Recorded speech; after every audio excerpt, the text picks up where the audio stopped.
president's working very hard to end that war. What does it say that the Democrats, while they couldn't stand for Americans or stand for victims, they stood for war and clapped for war and clapped for 5 more years of war?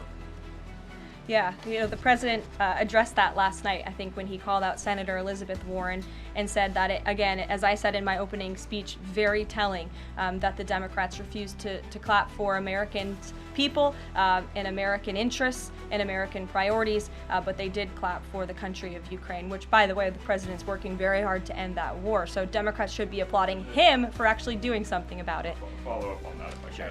You've spoken recently about how what happened in the Oval Office last week gave Americans an inside look into behind-the-scenes discussions with Zelensky. Is this how he treated Joe Biden and just treated him disrespectfully and received billions of dollars? Well, it's a very interesting question.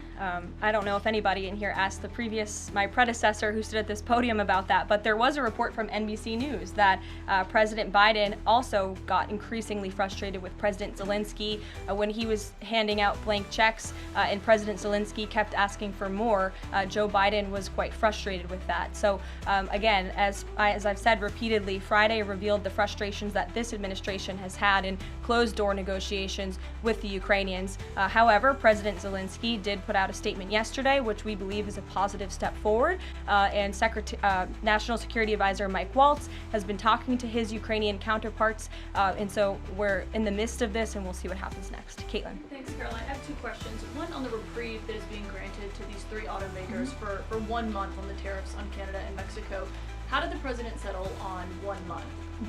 The reciprocal tariffs will go into effect on April 2nd, and he feels strongly about that no matter what, no exemption, so that's where the 1 month comes from. Does he expect them to be able to shift production within a month? He told them that they should get on it, start investing, start moving, shift production here to the United States of America, where they will pay no tariff. That's the ultimate goal.